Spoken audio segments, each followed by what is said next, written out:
Tout sauf moi, on peut dire que le XXe siècle est presque le protagoniste. La construction du roman met ensemble le présent d'aujourd'hui avec pratiquement presque toute l'histoire italienne du XXe siècle au rebours, en allant de la fin du siècle jusqu'à la fin de la Première Guerre mondiale, à travers la longue vie du protagoniste qui s'appelle Attilio Profeti. Comme la vie de Attilio Profeti se déroule de la Première Guerre mondiale jusqu'au XXIe siècle, donc ils sont comme des jumeaux, mon protagoniste et l'histoire d'Italie.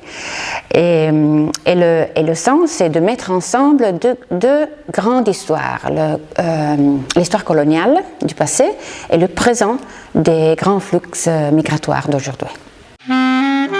Tout sauf moi commence avec une rencontre très peu probable, mais vraisemblable, c'est-à-dire sur le palier de la maison de la coprotagoniste, c'est la fille d'Attilio Profeti, en 2010, et devant la porte de son appartement, il y a un garçon, un jeune homme africain qui l'attend et qui lui dit « Vous êtes ma tante, votre père est mon grand-père ». Et c'est quelqu'un qui vient de l'Afrique, qui est arrivé à travers les routes migratoires de lesquelles on parle dans la télévision tous les jours, le Sahara, les terribles camps en Libye, la traversée jusqu'à Lampedusa et tout ça, jusqu'à Rome, où elle habite. Et c'est la rencontre aussi à travers son vie du passé et du présent. Parce que le passé, c'est la vie d'Attilio Profeti qui était en Éthiopie, dans l'occupation fasciste dans les années 30. Et dans l'aujourd'hui, il y a les conséquences de cette rencontre. Je trouve que ça soit presque impossible de définir qu'est-ce qu'est la vérité.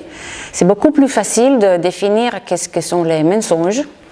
Et tout sauf moi est plein de mensonges, soit au niveau personnel, les mensonges soit explicites, c'est-à-dire dire quelque chose qui n'est pas vrai, ou les mensonges de simplement ne dire pas quelque chose qui est vrai, qui sont la vraie façon de vivre d'Attilio Profeti presque pendant toute sa vie, et aussi les mensonges officiels, les mensonges publics de la historiographie italienne, pas tellement au niveau académique, parce qu'au niveau académique et historiographique, on sait parfaitement qu'est-ce qui s'est passé dans les colonies italiennes, mais au niveau de mainstream, de la conscience collective, de ce qu'on dit, de ce qui s'est passé.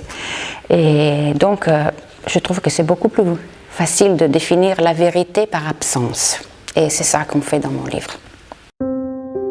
Je trouve qu'on parle trop souvent de l'identité comme de quelque chose de figé, de quelque chose d'éternel, et ça est la racine aussi du racisme et de la cataloguer l'autre comme quelque chose qui est absolument différent de moi et qui est un des thèmes de Tout sauf moi.